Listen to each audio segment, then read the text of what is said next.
fin. Et comme cette parole nous sera adressée ce soir, permet qu'elle puisse produire dans la vie de chacun d'entre nous le fruit de la parole de Dieu. Que tous les désirs soient accordés ce soir, Père, parce que ton peuple a des requêtes. Puisses-tu prendre soin de la réunion de ce soir,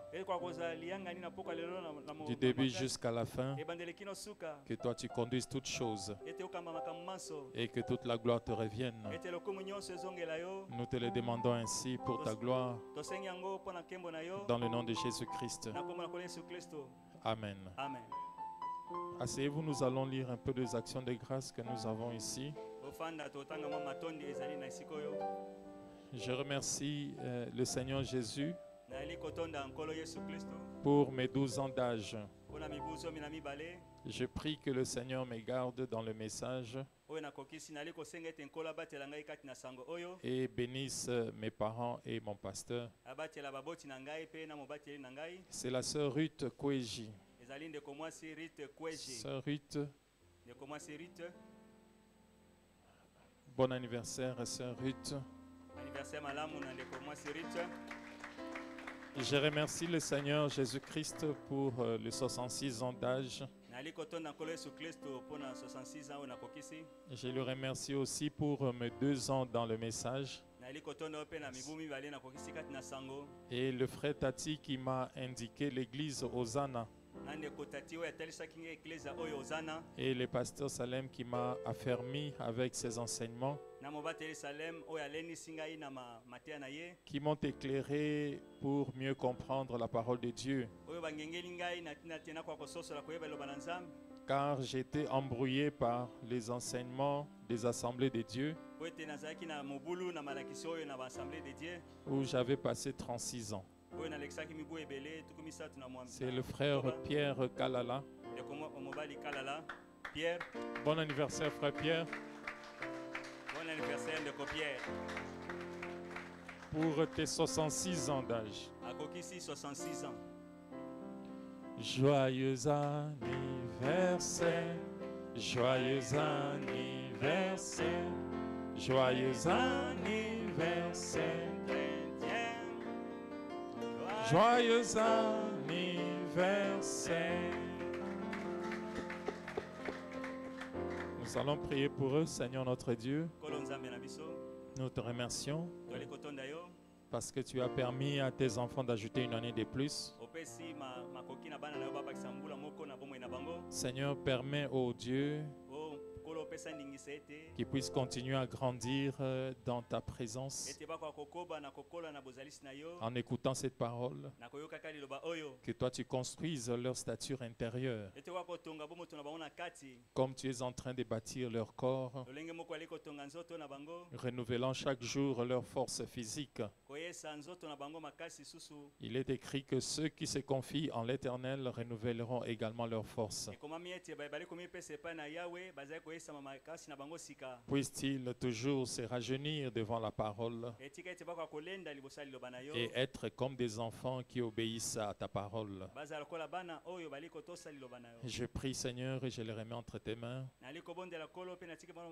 pour ta gloire dans le nom de Jésus-Christ. Amen. Amen. Que Dieu vous bénisse. Merci. Nous allons nous tenir debout pour lire les Écritures.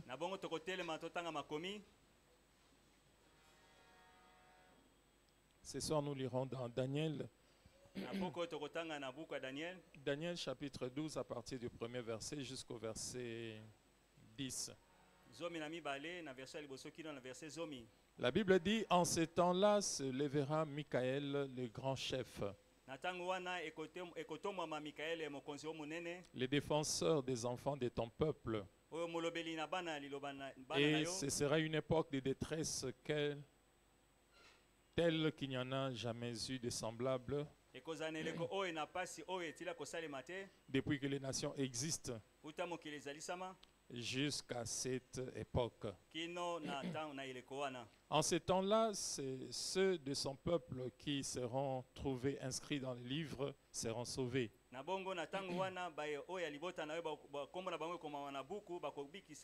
Plusieurs de ceux qui dorment dans la poussière de la terre se réveilleront,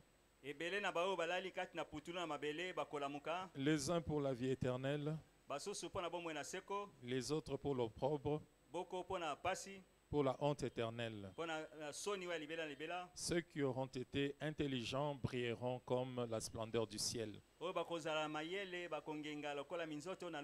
Et ceux qui auront enseigné la justice à la multitude brilleront comme les étoiles. À toujours et à perpétuité. Toi, Daniel, tiens secrète ces paroles et scelle le livre jusqu'au temps de la fin. Plusieurs alors le liront et la connaissance augmentera. Et moi, Daniel, je regardais et voici deux autres hommes se tenaient debout. L'un en deçà du bord du fleuve et l'autre au-delà du bord du fleuve. L'un d'eux dit à l'homme vêtu de lin qui se tenait au-dessus des eaux du fleuve: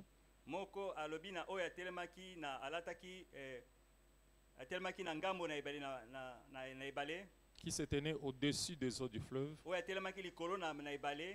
Quand sera la fin de ces prodiges?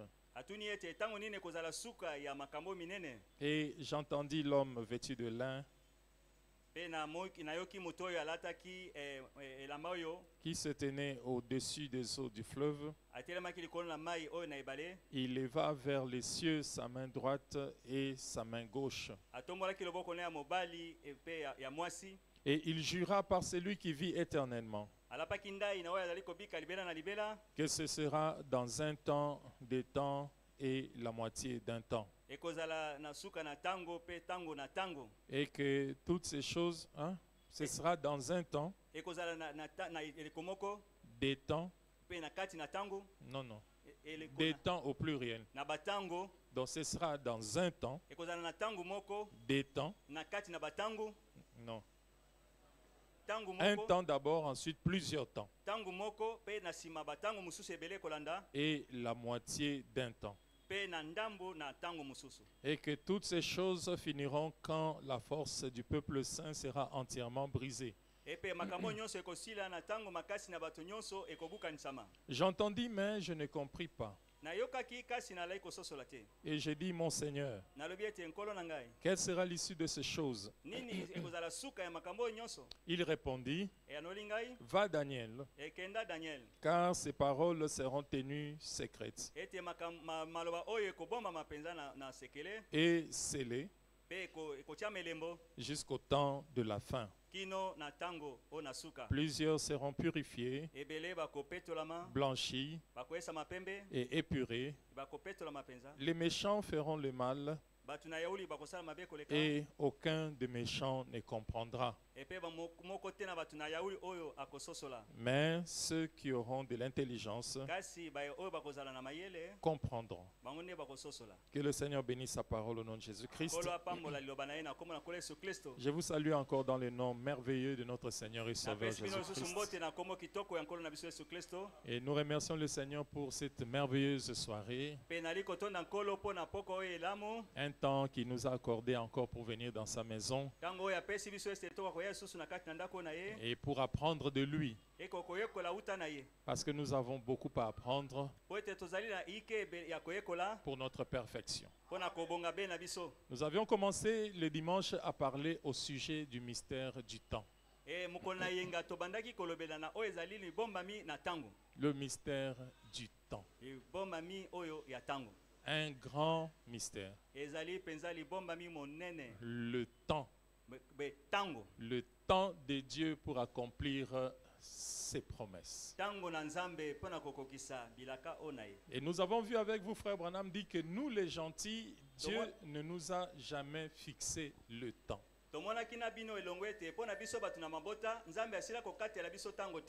Dieu ne nous a pas fixé le temps. Dieu a fixé le temps pour Israël. Nous sommes ensemble. Même quand Daniel priait, l'ange est descendu pour dire 70 semaines ont été fixées pour ton peuple.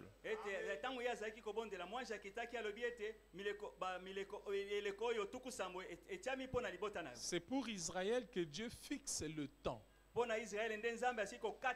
Parce que de toutes les manières, c'est pour Israël que Dieu est venu restaurer l'humanité. Mais nous les gentils, nous sommes entrés dans le temps d'Israël. Dans la ligne du temps de la rédemption. Nous sommes ensemble. À la 70e semaine qui est la dernière du plan de Dieu, un oint viendra pour payer le prix de la race d'Adam déchu. Et ce oint-là, c'est le Seigneur Jésus-Christ. Mais quand Jésus-Christ vient, il vient pour Israël. Mais quand Israël va le rejeter, quand les Romains vont le tuer, c'est à ce moment-là que Dieu se tournera vers nous. C'est pourquoi Paul dit dans la Bible que nous sommes un olivier greffé sur l'olivier sauvage. Donc Dieu nous a introduits dans son programme sans que nous ayons été programmés. C'est pourquoi le royaume de Dieu appartient aux violents.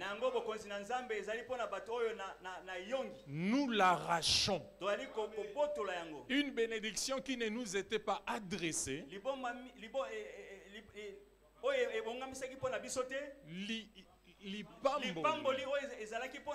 Une bénédiction qui était donnée à Israël, mais nous l'avons arrachée. Parce que celui à qui cette bénédiction était destinée l'a rejetée.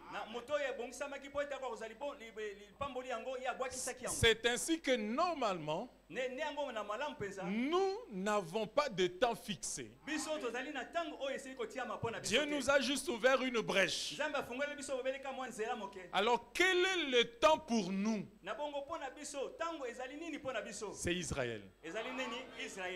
Israël devient alors l'horloge pour nous. Parce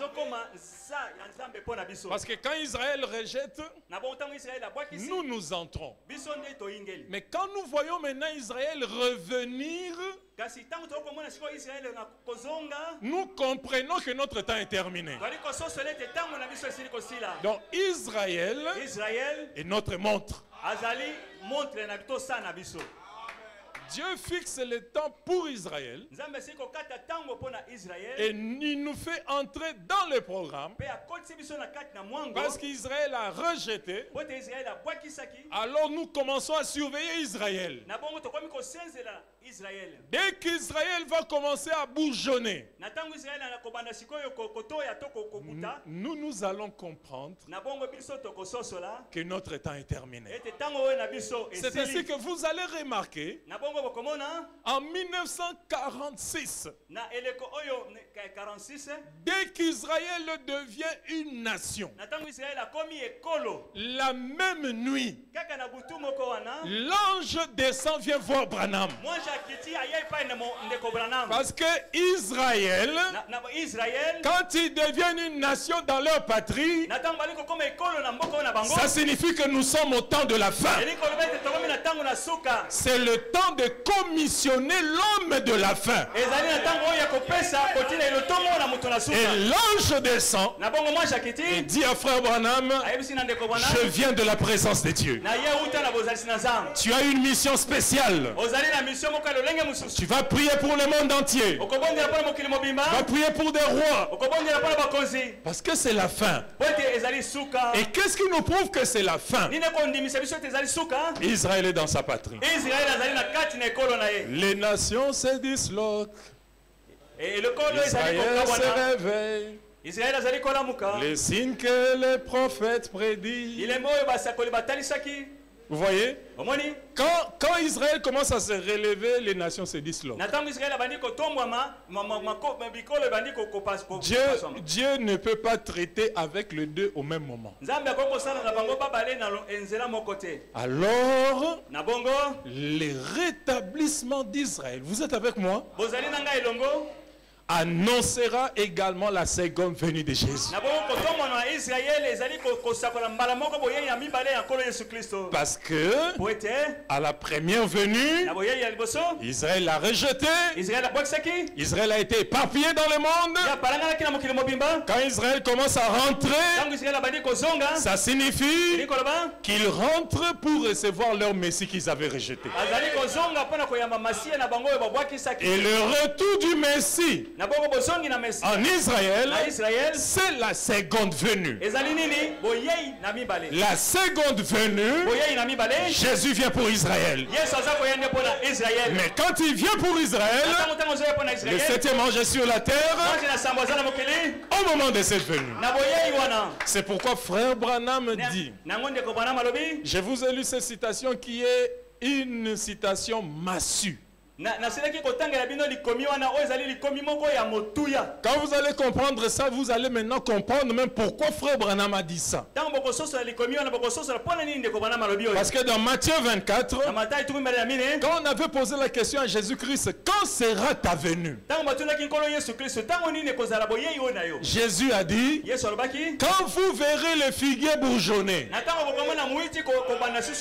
cette génération-là, qui verra les figuiers bourgeonner, ne passera pas que le Fils de l'homme revienne. Alors frère Branham dit, le figuier a toujours été un type d'Israël. Alors Jésus voulait dire, sa seconde venue coïncidera avec le rétablissement d'Israël. Ça vous donne la venue. Vous comprenez? La génération qui voit Israël verra également Jésus revenir. Parce que Jésus vient pour Israël. Si vous avez compris ça, donnez-moi un amen. Frère Branham dit dans ses paroles infaillibles des promesses.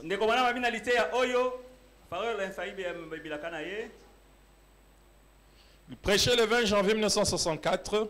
Le 20 janvier 64. Paragraphe 32. Frère Branham dit, mais voici de quoi Jésus parlait. À mon très humble avis.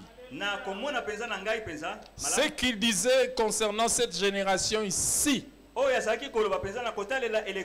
En d'autres termes, la génération qui verrait les figuiers bourgeonner. 20 janvier 1964. Ces paroles infaillibles de promesses.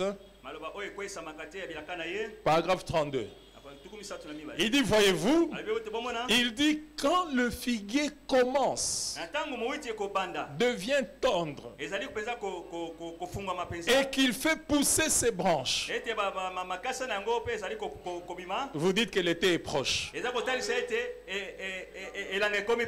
De même, vous voyez, quand vous verrez toutes ces choses, sachez que le temps, quand vous verrez toutes ces trois questions être accomplies, le temps est proche. Vous vous souvenez, on avait posé trois questions à Jésus. Le temps du rétablissement du temple, le temps de la fin du monde et le temps de sa venue. Alors frère Branham dit, cette génération, qu'est-ce que vous êtes? Cette génération qui verra le figuier, et le figuier représente toujours Israël. Je vais entendre un amen, église. Et quand Israël retourne dans sa patrie et devient une nation, cette génération ne passera pas que toutes ces choses n'arrivent. Israël devient une nation en 1946. Et la même nuit, l'ange vient à Branham. L'ange pour donner à frère Branham sa commission. Juste quand Israël est rétabli. C'est que Israël est notre horloge. Le signe de la venue de Jésus-Christ, c'est le rétablissement d'Israël. Dieu ne nous donnera pas un temps où lui viendra, mais il nous donnera plutôt le temps à travers le rétablissement d'Israël. Donc, dès que vous voyez Israël bouger, c'est que Jésus est à la porte. Frère Branham dit, cette génération ne passera pas que toutes ces choses n'arrivent. Il dit, et ce soir, allons-y. Et ce soir, amis chrétiens, dans cette grande confusion sur les Écritures, c'est que les gens pensent être une confusion. Nous vivons maintenant pour voir le même. Tout ce qu'il a dit ici s'est accompli. Et la chose suivante. Vous êtes là, Église? La chose suivante concerne sa venue. Amen. Il continue, il dit, Israël est dans sa patrie. Il a sa propre nation. Il a sa propre monnaie. Il a son propre drapeau. Il est membre des Nations Unies. Il est une nation pour la première fois depuis environ 2500 ans. Depuis qu'il avait été une nation. Et Jésus a promis que la génération, alléluia, et dans la Bible, une génération compte 40 ans. Donc vous voyez Israël rétabli en 1946. Et puis la génération qui verra ça, ça signifie entre 46 et 40. Donc la date limite où Jésus devrait venir doit être 86. Parce que dans la Bible, une génération, c'est 40 ans. Nous sommes ensemble. Dieu est en train de nous donner l'heure de sa venue. En utilisant son temps, qui est Israël. Amen. Et il dit à partir du moment où Israël est devenu une nation, Frère Branham vous demande de compter 40 ans.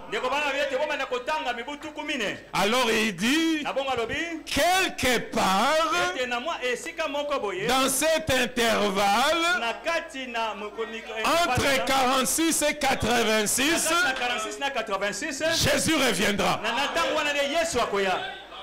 Donc si vous attendez Jésus en 2024, vous êtes complètement confus.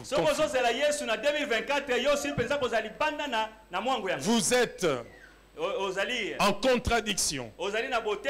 Et avec Jésus, et avec Branham. Donc quand vous contredisez ces deux-là, vous n'avez aucune chance. Quand vous contredisez à la fois Jésus et Branham, vous n'avez aucune chance. Jésus a dit, cette génération-là ne passera pas. Frère Branham dit, quelque part dans cet intervalle entre 46 et 40, Jésus reviendra. Et vous dites, Jésus n'est pas venu. Donc vous êtes un incrédule. Et les incrédules, c'est la seule forme de péché qui existe sur la terre. Frère Branham dit, il n'y a aucun autre péché. Il ajoute, la seule forme de péché que moi, Branham, je connais,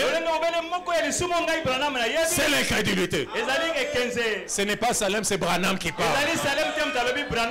Alors si vous ne croyez pas Jésus, vous ne croyez pas Branham, vous êtes un incrédule.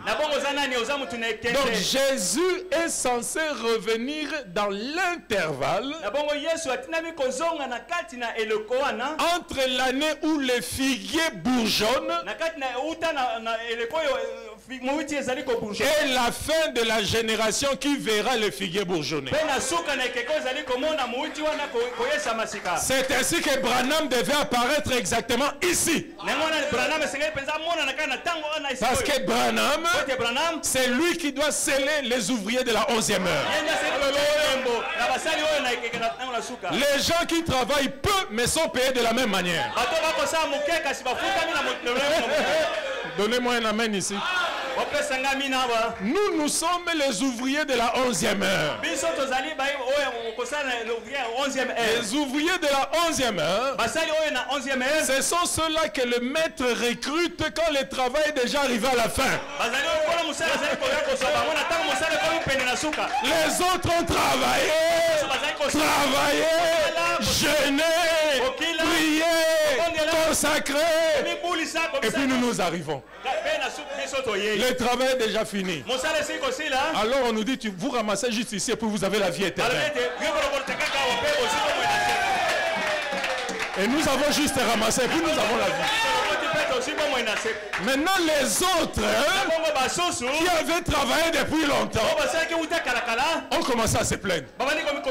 Et dit au mon maître, comment ces gens qui sont venus ici, ils n'ont ni jeûné, ni prié, ni rien. Mais ils reçoivent la même vie que nous.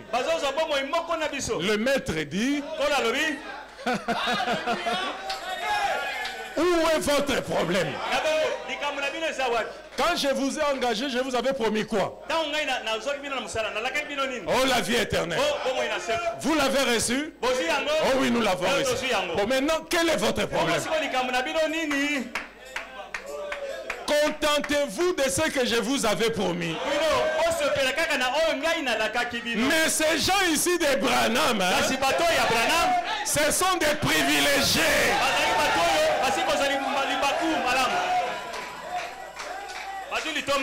Ils voient Dieu et ils sont sauvés.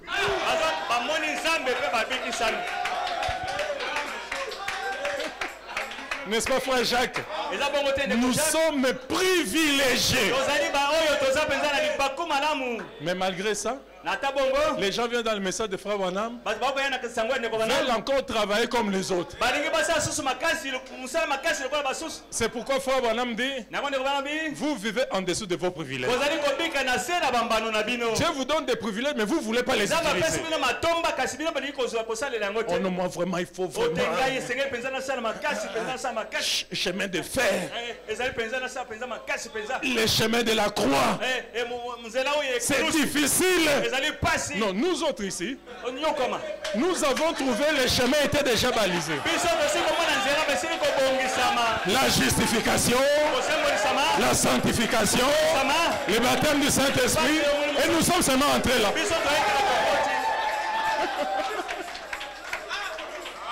On a fait le travail pour nous.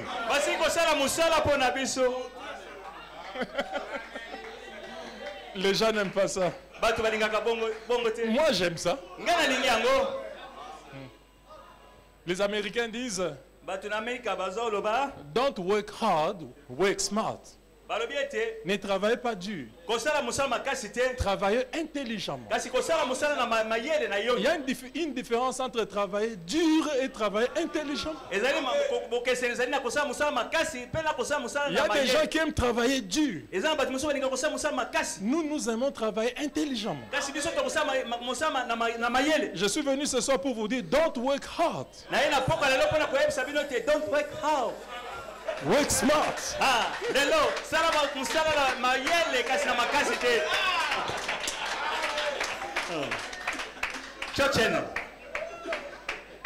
Quelque part, dans cet intervalle,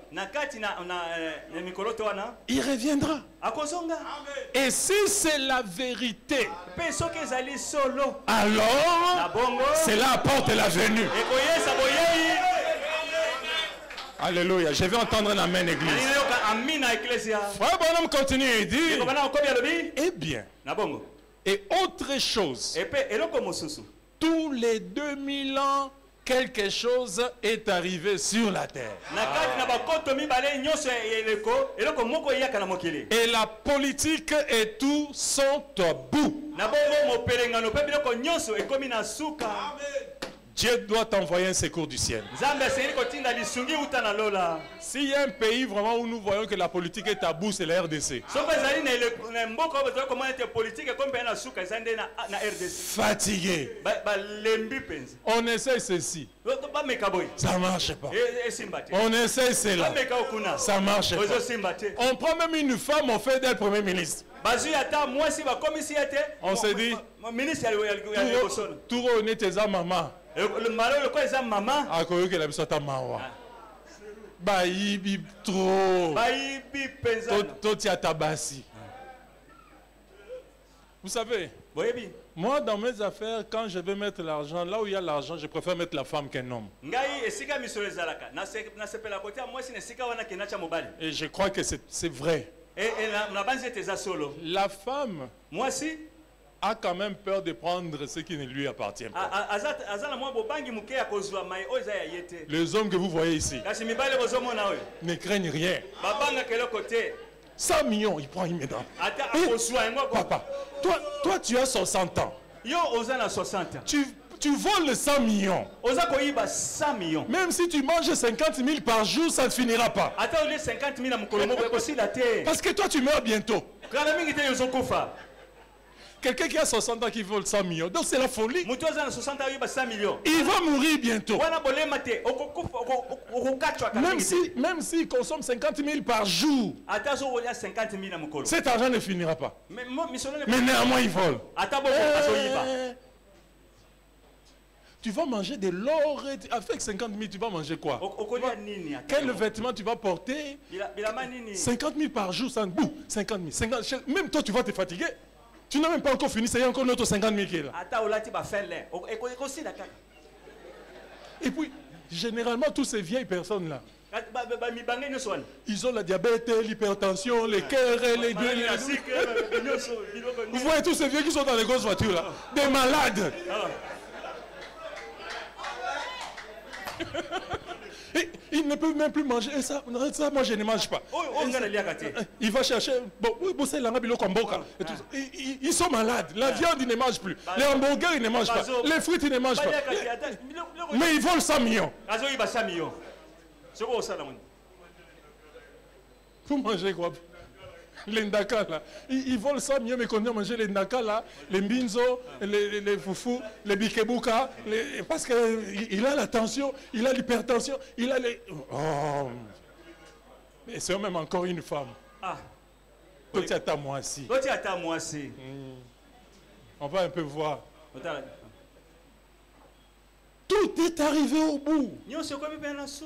À la fin de 2000 ans, tout arrive à la fin. Il Il faut qu'il y ait un secours qui vienne du ciel. Alléluia. Je lève les yeux vers les montagnes. D'où me viendra le secours? Le secours ne vient jamais des partis politiques. Le secours me vient de l'Éternel qui a créé les cieux et la terre. Il ne permettra pas que ton pied puisse heurter contre une pierre. C'est lui qui te garde. C'est le Dieu d'Israël. Alléluia. Chaque 2000 ans, Dieu doit envoyer un secours du ciel. Lors du premier bimillénaire, les premiers 2000 ans, qu'est-ce qui s'est passé, frère Branham? Le monde fut détruit par l'eau. Vous connaissez l'histoire? Et quel était le secours qui était venu du ciel? Un ange était descendu. Vous avez vu Dieu venir délivrer la terre. Un soulard est venu. Un soulard. C'était lui. Lui ou rien. Vous n'aimez pas Noé, vous mourrez. Mais tous ceux qui l'ont aimé, tous ceux que Noé a aimé, il les a fait introduire dans l'arche. C'est comme ça que ça marche. Les secours venant du ciel, c'est un homme.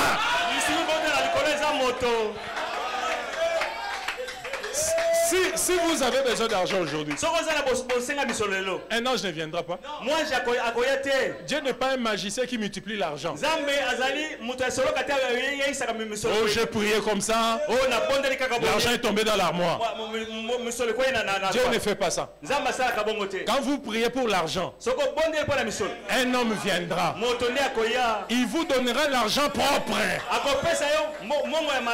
Le fruit de son travail, Dieu mettra dans son cœur de venir vous soutenir. Dieu n'est pas un magicien. Un multiplicateur de dollars, non. C'est un homme toujours qui viendra. Le second bimillénaire. Le deuxième 2000 ans.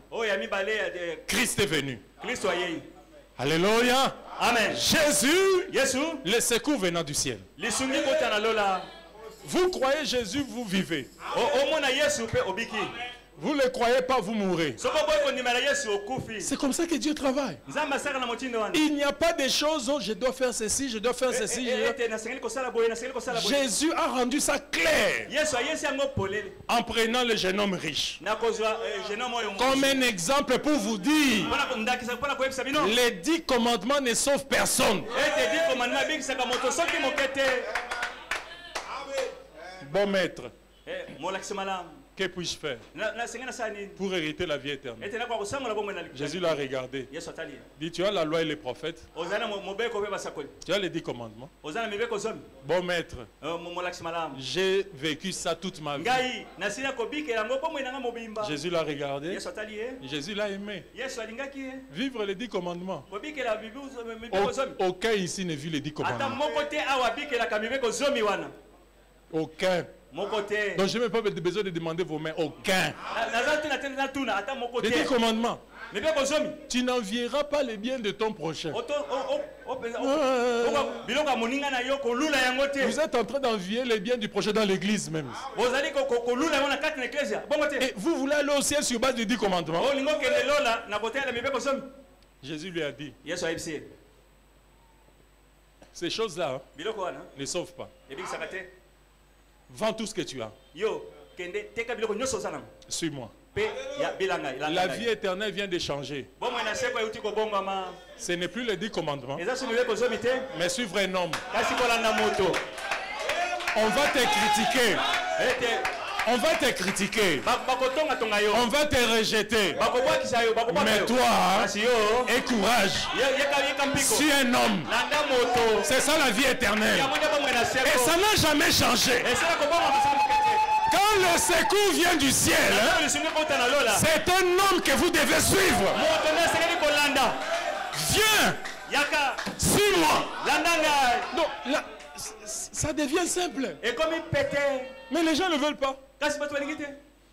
Nous voulons continuer comme avant. Il dit non. Oh, dis-nous quelque chose. Il dit aimez-vous les uns les autres.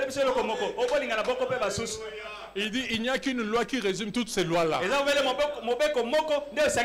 Tu aimeras ton prochain comme toi-même. Terminé. C'est tout ce que Jésus a donné comme loi. N'est-ce pas merveilleux? Vous n'aimez même pas ça jusqu'à aujourd'hui. Les gens que Jésus a sauvés, ce sont les gens qui se sont aimés. Et la première personne qu'il fallait aimer, c'était lui. Ceux-là qui ont aimé Jésus et que Jésus a aimé, il les a amenés au ciel. Maintenant, après le deuxième bimillénaire, Frère Branham dit, et maintenant on est en 1964. Alléluia. Et on dit à ce sujet que nous accusons un retard de 17 ans. Voyez-vous, c'est à la porte. La chose suivante, c'est de surveiller la venue du Seigneur. Alléluia. Amen. Donc, si le premier bimillénaire, le secours venant du ciel, c'était Noé, un homme. Le deuxième bimillénaire, le secours venant du ciel, c'était Jésus, un homme. Le troisième bimillénaire, le secours venant du ciel, sera la venue du Seigneur. Alors, la venue du Seigneur doit être un homme.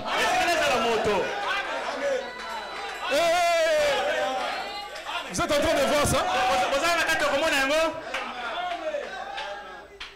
La chose que nous devons surveiller à partir de 1964, c'est un homme. Et cet homme-là identifiera la venue du Seigneur. Et j'ai le plaisir de vous annoncer ce soir que l'homme qui a identifié le secours venant du ciel sous la forme de la venue du Seigneur, c'est votre frère. Noé était votre frère. Jésus était votre frère. Branham est votre frère. Mais néanmoins, ils étaient l'unique secours venant du ciel. Pour nous sortir du chaos du système. Le système est enrayé. Les gens réfléchissent pour trouver des solutions. Comme on a dépassé 2000, on ne peut plus avoir une autre solution si ce n'est la venue du Seigneur.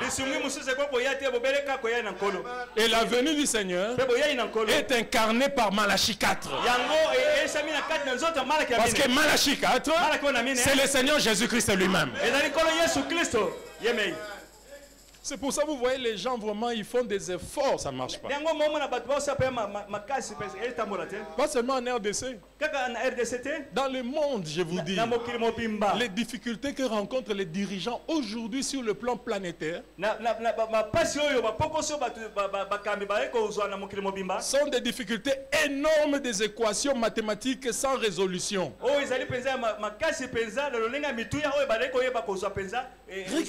Regardez des grands démocrates tels que Macron commencent à se comporter comme un dictateur africain.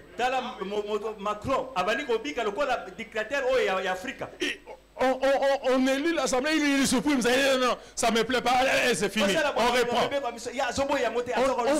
On reprend. Les gens ne l'aiment toujours pas. Les pauvres, il était venu jeune, il avait les cheveux noirs. Regardez-le maintenant, tous ses cheveux. J'ai comparé les deux photos de Macron. Regardez vous-même. Hein? Prenez sa photo quand il est venu au pouvoir. Prenez sa photo actuelle. Les pauvres jeunes hommes de 40 ans. Si on nous met ensemble, c'est comme si on a le même âge. Je suis son vieux de beaucoup d'années.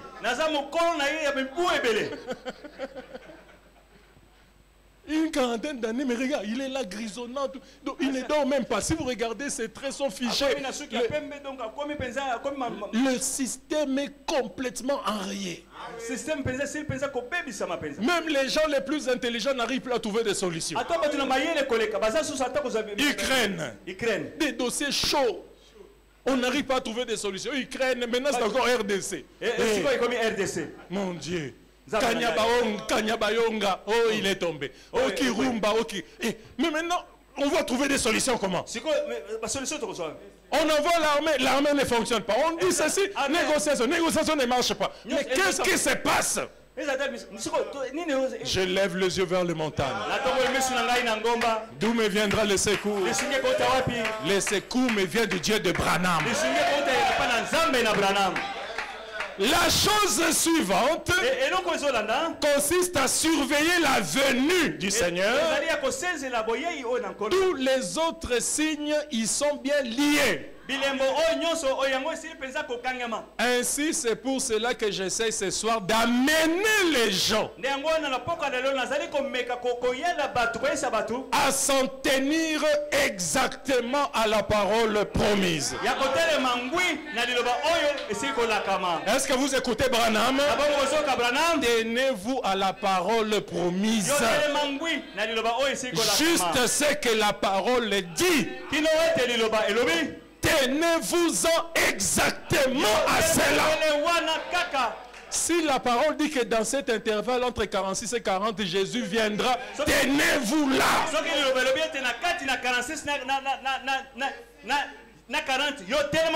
Si Jésus dit, cette génération qui verra Israël revenir ne passera pas. Et Branham vient, il enfonce. Entre 1946 et 40 ans, donc 1986, dans cet intervalle, Jésus doit revenir. Tenez-vous exactement à cela. Vous savez ce qui va se passer? Si vous vous tenez à cela, peu importe combien les nations vont se disloquer, vous serez épargnés. Peu importe le gouvernement qui sera en place, ça ne vous fera rien. Vous serez immunisés. Vous serez comme Élie. Pendant la sécheresse en Israël, Dieu a pris Élie. Il l'a placé dans le désert, à côté du torrent de Kérit. Israël manquait de l'eau, mais Élie avait de l'eau. Et les corbeaux, alléluia, lui apportaient la viande et le pain. Dieu peut utiliser n'importe qui pour vous donner ce dont vous avez besoin. Il va le faire aujourd'hui, il va le faire demain, il va le faire après-demain.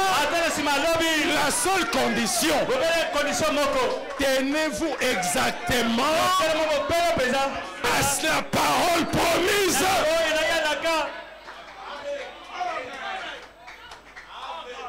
Dans ce message, nous avons vu beaucoup de mystères. Nous avons vu beaucoup de miracles. Quelqu'un qui ne gagne que $100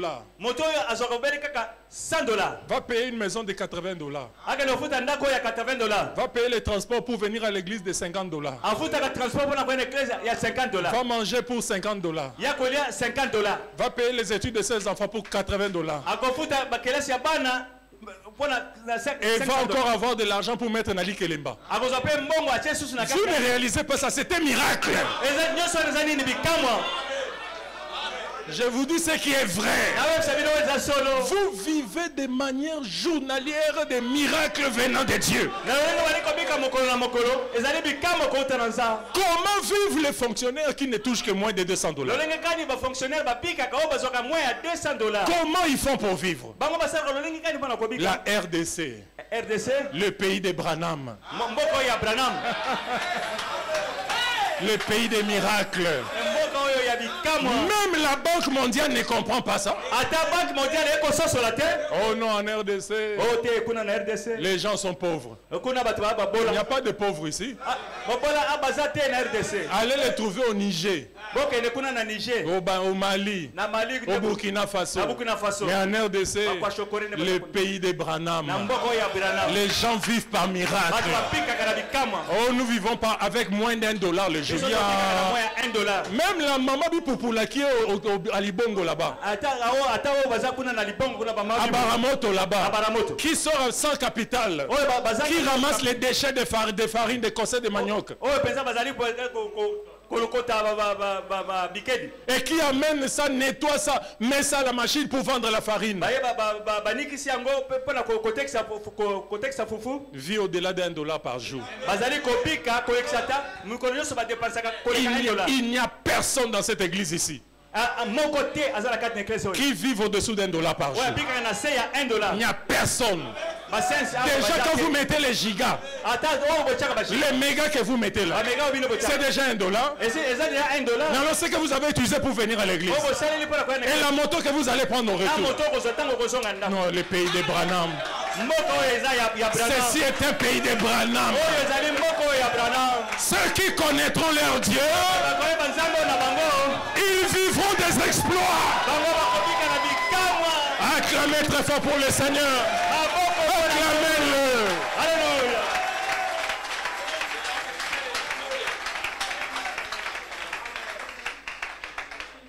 Je vais vous donner une deuxième citation. Il y a un frère qui m'a filé une autre citation. Il a dit, pasteur, regarde un peu ça. Toujours sur le bimillénaire. Et nous avons vu avec vous le dimanche que cela fait exactement 6 jours. Et Dieu avait créé l'homme le 6e jour. Vous allez remarquer que l'homme parfait ne pouvait même pas être Noé. Ni Jésus-Christ est homme. Parce que même Jésus-Christ a dit, celui qui croit en moi fera de plus grandes œuvres que moi. Donc ça signifie que celui qui devait venir après lui devait faire plus grand encore que lui. Continuez à me donner un amen. Mais c'est le 6e jour, ici, que vous verrez un homme parfait comme Adam. C'est ça la venue du Seigneur. La venue du Seigneur, c'est le retour de Dieu dans l'homme qu'il a créé. C'est ça la venue du Seigneur. Même si vous ne comprenez pas, donnez-moi un amen. La venue du Seigneur, ce n'est pas un spectacle. Ce n'est pas le ciel qui va s'ouvrir, mais c'est un homme qui deviendra Dieu. Quand les hommes deviendront Dieu, le chemin du paradis sera ouvert de nouveau. Dieu a fermé cela parce que nous avions perdu la divinité. Mais le jour où nous redevenons Dieu, le chérubin va enlever l'épée et il va vous montrer le chemin du paradis. Frère Branham dit, le jardin d'Éden est maintenant même sur la terre. Ne me posez pas de questions, je ne sais pas où ça se trouve. Je vous répète seulement Branham. C'est dans la restauration de l'arbre de l'épouse. Il dit le jardin d'Éden est ici sur la terre. Deuxième citation pour montrer que c'est dans ces bimillénaires ici que Jésus devrait rentrer. Donc normalement on ne peut plus attendre Jésus-Christ après 2000 ans. Quiconque attend Jésus après 2000 ans sort des types et contredit la Bible.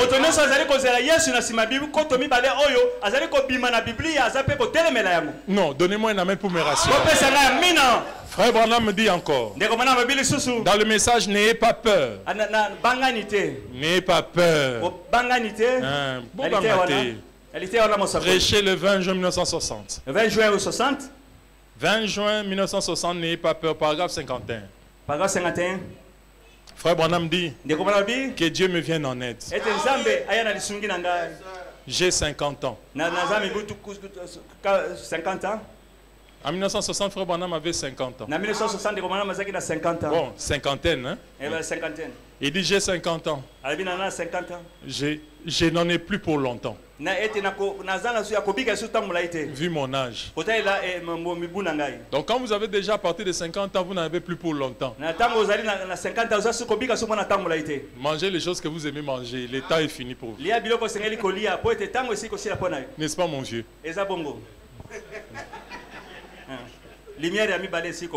Ah, donc vous n'avez plus qu'une seule lumière.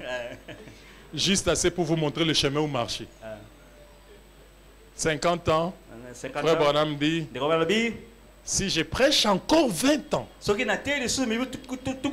paragraphe 51, n'ayez pas peur, 20 juin 1960. C'est important que je lise avec les gens. 20 juin 1960. Donc vous allez sur 1960, vous descendez, juin, n'ayez pas peur. Il y a beaucoup de n'ayez pas peur, faites attention, prenez celui de 20 juin 1960. Paragraphe 51. Frère Branham dit que Dieu me vienne en aide. J'ai 50 ans. Je n'en ai plus pour longtemps. Vu mon âge. Si je prêche encore 20 ans.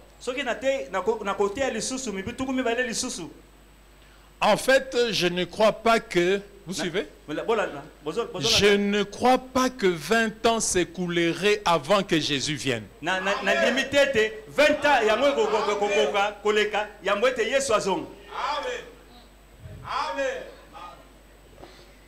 Regardez sur 1960. Ne faites pas une recherche automatique, vous allez me rater ça.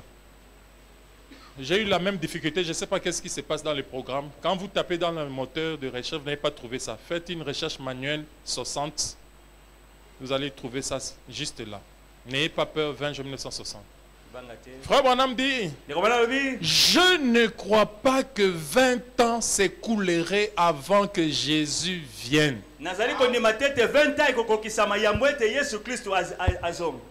Ici c'était entre 1946 et 40 ans. Maintenant, Frère Branham ajoute, il dit, nous sommes en 1960. Moi, Branham, j'ai 50 ans. Et je ne pense pas que Jésus pourrait encore venir après 20 ans. Donc, quand vous ajoutez encore 20 ans ici, ça vous donne encore 1980. Donc maintenant, il raccourcit encore. Ce n'est plus 86, maintenant ça monte à 80. Donc Jésus ne peut même pas venir en 1980. Maintenant, vous êtes des prédicateurs d'où? Est-ce que vous lisez les mêmes brochures que nous lisons ou vous lisez d'autres? Mais quelles sont les brochures que vous lisez? Moi, je vous lis Branham. Il dit, je n'en ai plus pour longtemps. Vu mon âge, si je prêche encore 20 ans, en fait, je ne crois pas. Je ne crois pas que 20 ans s'écouleraient avant que Jésus vienne. Il dit maintenant, permettez que je fasse bien asseoir cette chose ici. Est-ce que vous permettez à Frère Branham de bien faire asseoir cette chose? C'est que c'est important. Ne prenez pas les choses à la légère. Vous allez rater la venue. Si vous ratez la venue, ce qui va vous arriver, vous ne ressusciterez pas pendant 1000 ans. Et vous n'irez pas au paradis. Mais à la seconde résurrection, à Gog et Magog, au jugement du trône blanc, vos amis qui font partie de l'épouse vous feront entrer.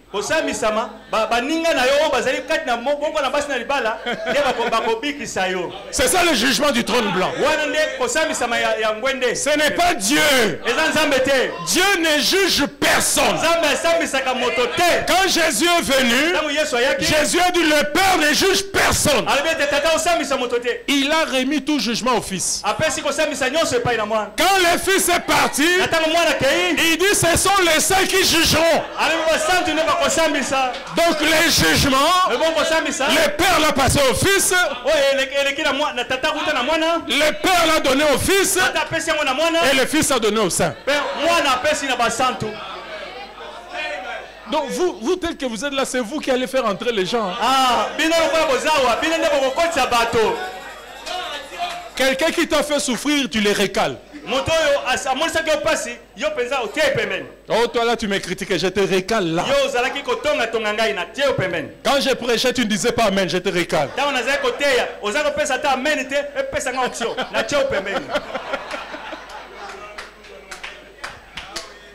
C'est ça le trône blanc.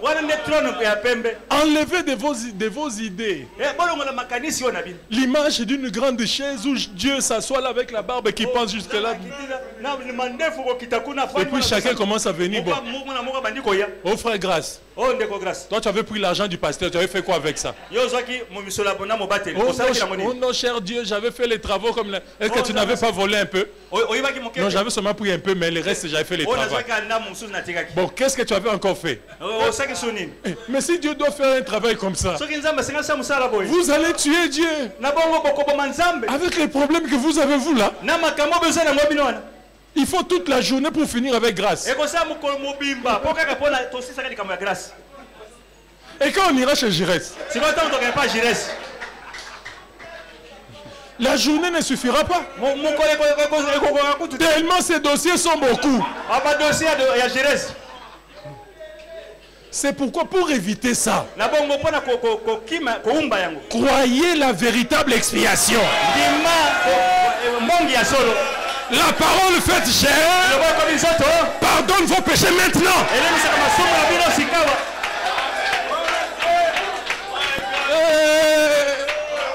Oh merveilleux. Quand il faut qu'on regarde les biens que vous avez fait, les mal que vous avez fait.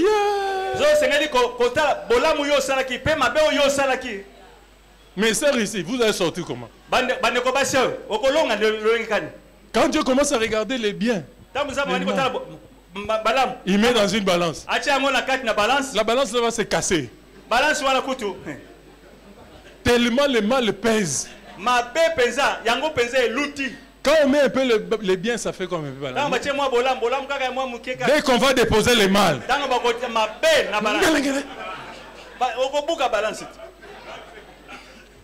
vous voulez vraiment rater l'occasion que Dieu vous donne maintenant en vous tenant exactement à ce que la parole dit pour passer 1000 ans dans le séjour des morts et alors revenir pour le jugement du trône blanc pour dépendre des sentiments des élus. Frère Branham dit, tous ceux qui auront fait du bien aux élus pourront recevoir la vie éternelle à la seconde résurrection. Ils ne feront pas partie de cette élite qu'on appelle l'épouse. En fait, l'épouse, ce sont les dirigeants de l'éternité. Des gens qui n'auront pas de mandat.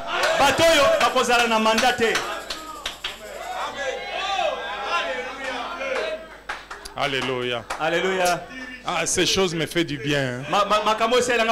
Frère Branham dit, maintenant, permettez que je fasse bien asseoir cette chose ici.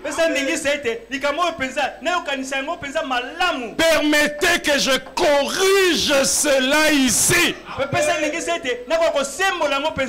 Je ne sais pas quand il viendra. Mais à ce qu'il semble, ça ne peut plus durer. Il répète, ça ne peut plus durer. Parce qu'ici nous sommes déjà en 1960. 3 années plus tard, l'ange puissant descendra du ciel. Frère Branham est un prophète.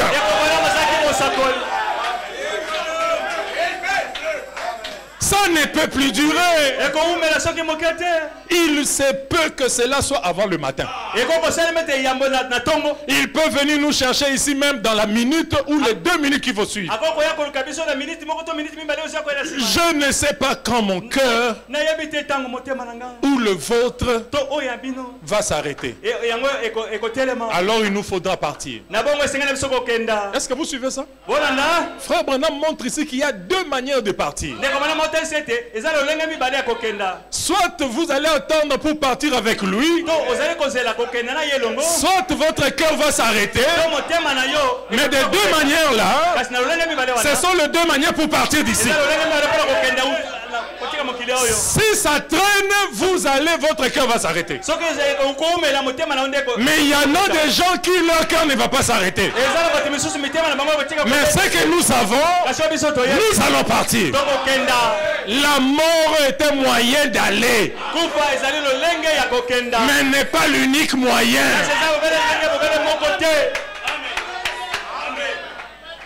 Frère Branham continue. Il dit, mais cependant, je crois que la seconde venue de Christ est si proche que ce 20e siècle ne pourra pas se terminer.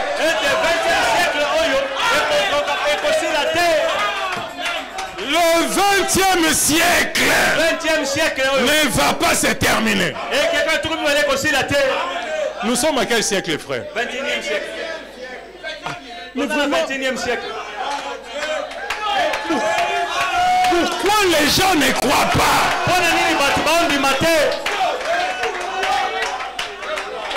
Pourquoi? Frère Branham dit ça à plusieurs endroits. Il ne prêche pas ça. Nous sommes au 21e siècle. Maintenant, frère Branham dit, la seconde venue est si proche que ce 20e siècle ne pourra pas se terminer. Et le 20e siècle est terminé. Mais vous dites que nous attendons toujours Jésus.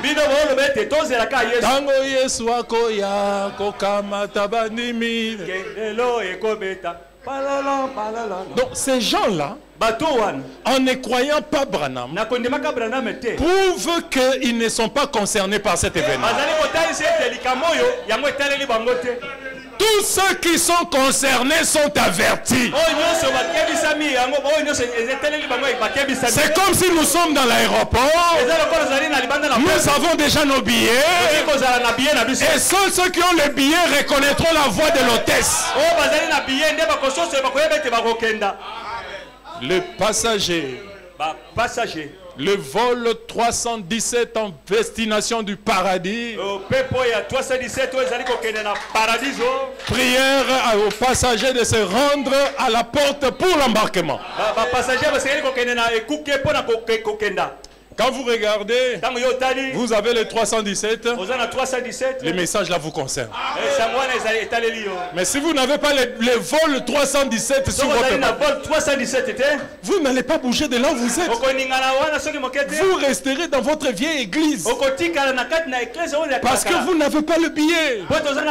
Mais ceux qui ont le billet reconnaîtront la voix. Parce qu'au jour de la voix du 7e ange, c'est lui qui annoncera le début de l'embarquement. Est-ce qu'il y a des gens ici qui ont le billet pour aller dans ce paradis-là? Le 21e siècle ne pourra pas se terminer. Frère Branham continue de dire, tout se passe. Il voulait dire que tout se passe ici. Ah, il n'a pas fini. Il dit tout ici, ici tout. La venue, la translation, l'enlèvement, les noces de l'agneau, le millénium, l'éternité, toutes ces choses-là, quand il vient avec tout ça. Parce que quand Christ vient, il vient avec toutes ces choses-là. C'est ce que Frère Branham dit. Il ne peut pas venir et laisser d'autres choses. Parce que tout se passe. 3 points de suspension. Pour tout. Ah, frère Isaac nous manque. Dieu a construit le monde en 6000 ans. Écoutez maintenant. 1000 ans sont un jour. Comme le disent les Écritures. Donc vous allez remarquer pourquoi tout s'est fait en 6000 ans. Parce que Dieu avait construit en 6000 ans. Quand le diable a dérangé, Dieu revient encore construire en 6000 ans. Faisant en sorte qu'au bout de chaque millénaire, un secours vient du ciel. Donc il avance lentement mais sûrement vers l'homme. Parce que ici c'était des animaux, des oiseaux que Dieu créait. Mais c'est le 6e jour que l'homme est apparu. Alors il fallait le 3e bimillénaire pour que le secours du ciel vienne et que la parole rentre dans l'homme comme chez Adam. C'est ça Branham. Quand les 7 anges sont venus dans la constellation, c'est le retour de la parole incarnée dans Branham. Donc vous avez exactement l'homme du 6e jour. À l'image de Dieu, selon sa ressemblance. C'est pourquoi vous allez remarquer, la main de Branham va s'ajuster à l'épée. Parce que Branham a la ressemblance de Dieu. Et vous allez remarquer, quand l'ange est sorti de la nuée, en Afrique du Sud, et il a touché ses frères-là à la chemise, ça laissait la trace de feu sur la chemise. On a enlevé la chemise. On a amené chez frère Branham. Quand frère Branham a mis sa main, ça correspondait à la main de Branham. Voici l'homme. Non seulement il est à l'image de Dieu, mais il a la ressemblance de Dieu. C'est lui qui a vu Branham a vu Dieu.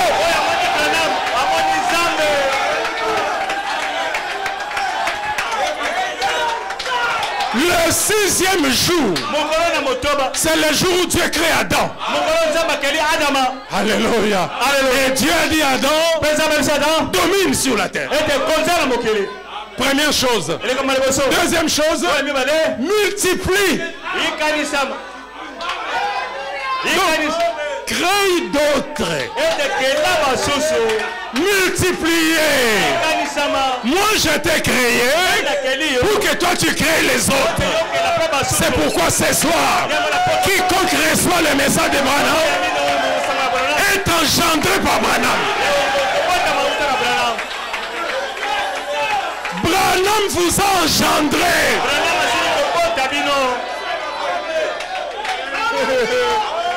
C'est ce qu'Adam devait faire. Mais Adam a échoué. Il a été chassé. Mais Branham a réussi.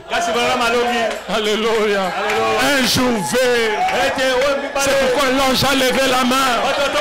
Il a juré par celui qui vit au siècle des siècles, qui a créé le ciel et les choses qui y sont, la terre et les choses qui y sont, que quand cet homme va parler,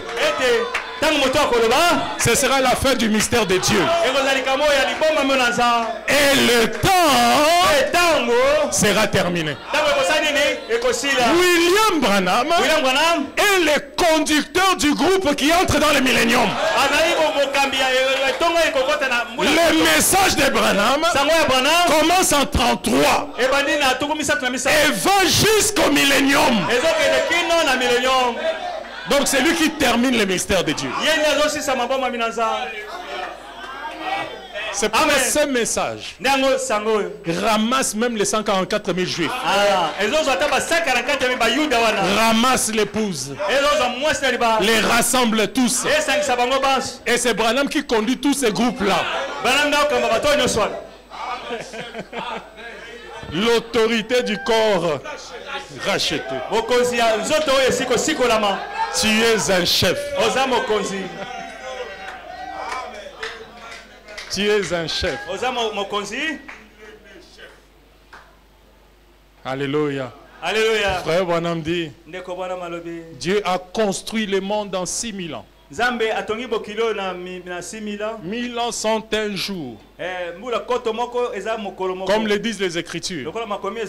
Tous les 2000 ans, il s'est passé quelque chose dans le monde. Frère Branham reprend encore les mêmes choses. Il dit, au premier bimillénaire, Noé a construit l'arche et le déluge est venu. Au deuxième bimillénaire, Christ est venu.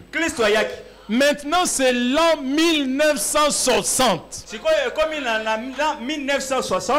Et la Bible dit, j'abrégerai l'œuvre.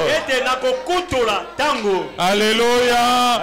À cause des élus. Sinon, aucune chair ne sera sauvée. Frère Branham dit, vous y êtes. Normalement, on devait aller jusqu'à la fin de 2000 pour que la chose arrive. Pourquoi Dieu l'a fait en 63? Parce qu'une écriture de la Bible avait dit, le monde deviendra tellement méchant que pour préserver les élus, il faut que les secours du ciel descendent en 63. Et je vous annonce quelque chose. Le secours qui est descendu en 63 est dans ce tabernacle ce soir.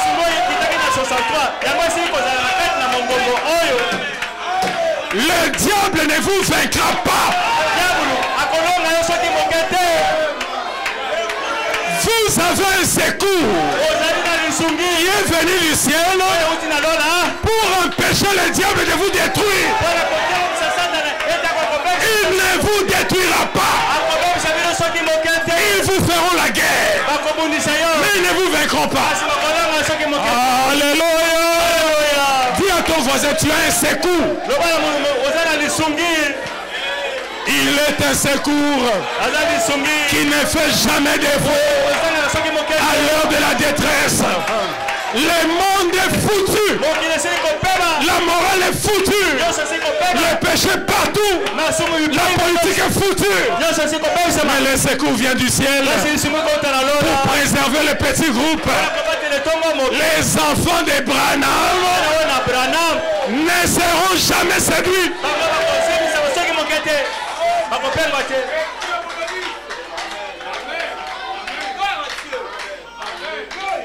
J'abrégerai l'œuvre à cause des élus. Sinon, aucune chair ne sera sauvée. Le monde est devenu...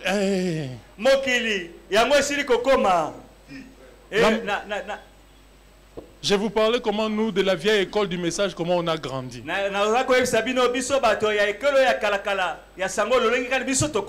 J'ai fréquenté encore ma femme. Un jour, je suis allé la voir. Je revenais du boulot. On s'est assis sur le même canapé, on nous a pris la photo.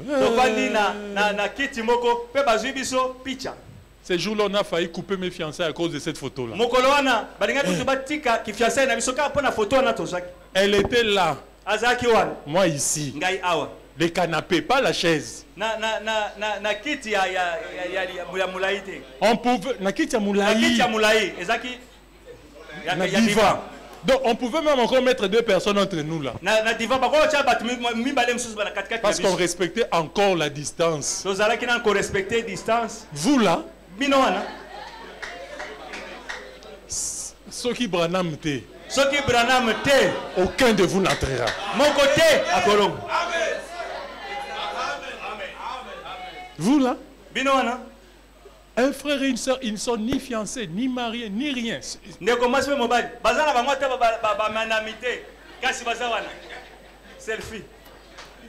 Et il prend même la photo là, il l'envoie au pasteur.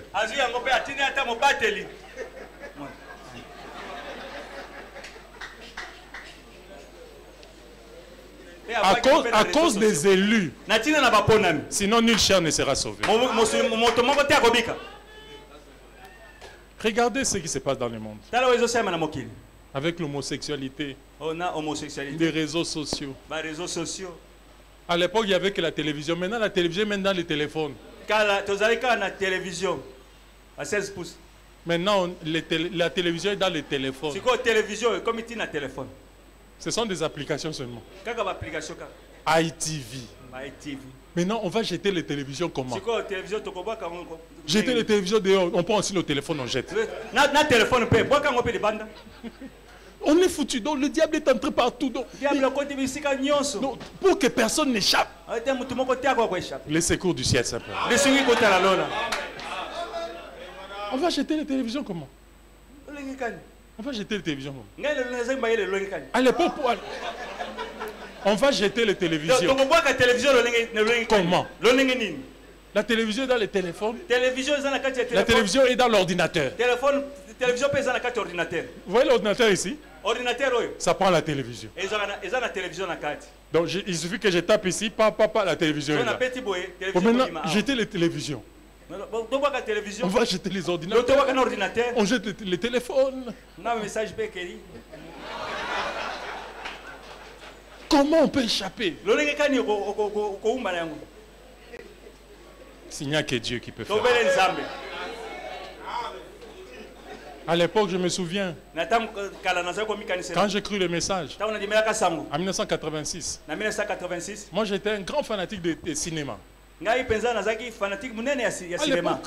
À l'époque, il y avait des cinémas dans la vie, il n'y en a même plus. Donc le monde ici est foutu spirituellement et même matériellement. Il y avait un cinéma à Kingabo là-bas. Je ne sais pas si les gens, il y a des gens qui connaissent ça encore. Vous allez avec votre voiture seulement, vous restez dans la voiture, vous prenez le son, vous prenez dans un borne comme ça. Vous restez avec votre femme dans la voiture, l'écran est là devant là-bas. À Kingabo là. Là, il y a maintenant la saleté là. C'est là où le blanc et tous les autres là, venaient là, et puis chacun reste dans sa voiture. Donc les standards qu'on avait là dépassaient même l'Afrique du Sud.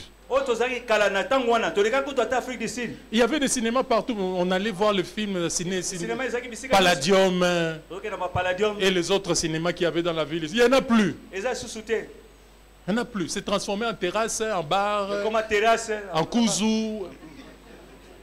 Donc le monde est foutu. Le monde est foutu. À l'époque, quand j'ai lu les brochures, Frère Branham me disait, il ne faut pas aller au cinéma. J'ai dit, hey. J'ai dit, oh mais moi je suis un pécheur. J'ai lu, j'ai dit, ah, à l'époque tellement j'aimais les prophètes, j'ai dit, bon, je ne vais plus aller au cinéma. Au campus aussi, il y avait le cinéma. Maintenant, il n'y en a plus.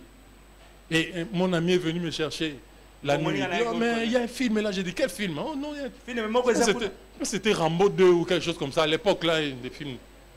Et j'ai dit, mais on part. Moi, j'ai dit, non, moi, je ne pars pas. Il dit, oh non, mais pourquoi? Je vais payer pour toi, allons-y. J'ai dit, non, ce n'est pas une question de paiement. Mais il dit, mais c'est quoi alors? Ah, vous imaginez? Oh, Branham a refusé. Oh, Branham a boyek. J'étais ridicule. Branham, c'est qui encore? Vous commencez à expliquer. Non, il y a un prophète comme ça. Qu'est-ce que ça a à voir avec Dieu? Nous allons voir le Seigneur. J'ai dit non, je ne pars pas. C'est ce jour-là que j'ai compris. On ne peut pas venir dans le message sans sacrifier quelque chose. Et la bénédiction se cache toujours derrière le sacrifice. C'est cette année-là, quand j'ai cru le message, que je suis passé à la première session. Sur 390 étudiants, il n'y en avait que 8 et j'étais dedans. Une grande bénédiction cachée dans le sacrifice. Frère Branham dit, vous y êtes. Ainsi, quand vous verrez ces choses commencer à arriver, levez vos têtes. Car votre rédemption est proche. J'ignore le moment exact où il viendra. Mais je sais une chose. Il est ici ce soir sous la forme du Saint-Esprit. Il est en nous pour que nous croyions. Que le Seigneur vous bénisse.